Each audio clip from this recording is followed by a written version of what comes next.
The appropriate gesture. The fourth accomplishment is knowledge of the appropriate gesture. Once again, the sense of presence will teach us how to attain it, and it should be our care in every action.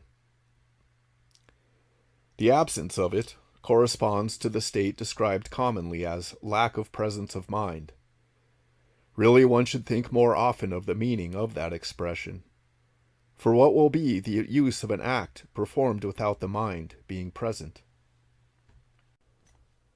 Distraction has become too facile an excuse for unthinking behavior. It ought rather to be regarded as the loss of a moment out of one's life. Our conscious eye should be an ever-alert witness of all our acts and gestures, for it has the immortal memory of the awareness that we acquire in performing them, whereas our intellectual memory is unreliable and cannot outlast the brain. Thus, any act of ours that goes unnoticed by this witness is lost to our vital experience. But if we perform it with awareness, it enriches our true knowledge. One cannot hope to find knowledge and at the same time ignore matter, and the basis of the knowledge of matter is the appropriate gesture. To know the appropriate gesture in any handicraft is to know how a given material can be worked. To know the appropriate gesture of an animal or plant is to know its appetites, its astral signature, and its particular qualities. To know the appropriate gesture of any genesis is to know the laws of becoming of the world. The first degree of skill is to practice the most direct and exact gesture for producing the required effect. Whether one is opening a lock or cultivating a plant, casting iron or baking a cake, the appropriate gesture is always equally important because it obliges one to understand the nature of the material on which one works. Nature is not to be understood by a theoretical knowledge of chemistry, geology, or mechanics. It must be studied in the actual materials, for by their affinities, by their formal analogies and conditions of transformation, they will reveal their place in the terrestrial system and the secrets of their becoming. No amount of intellectual learning will produce this result. One must make contact oneself with each single substance, and experience in oneself its transformations, resistances, and weaknesses.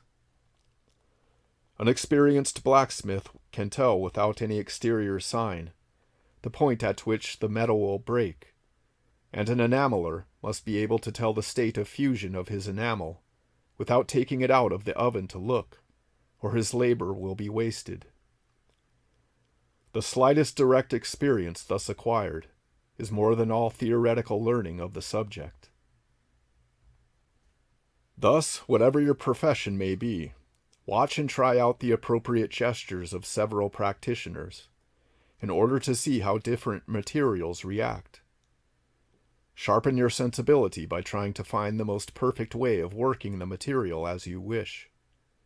And do not regret the time given to this ancillary work, for this, quote, wasted time will be of inestimable value. Do not try to give it a utilitarian interest. Forget the bourgeois sense of earthly values. Take pleasure in refining your sensibility and opening your inner senses to that which your thinking faculty cannot penetrate. You will soon notice that this switchover is already opening to you the first door of knowledge.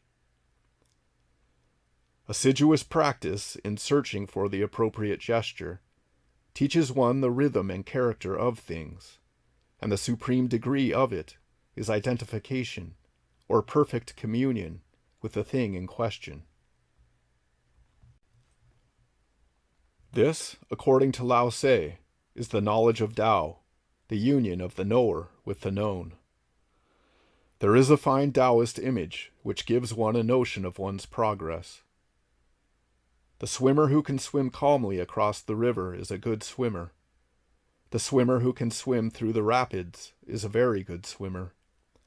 But the perfect swimmer, the practitioner of Tao, is he who can jump in the river and let the whirlpools seize him and cast him up, without losing his serenity.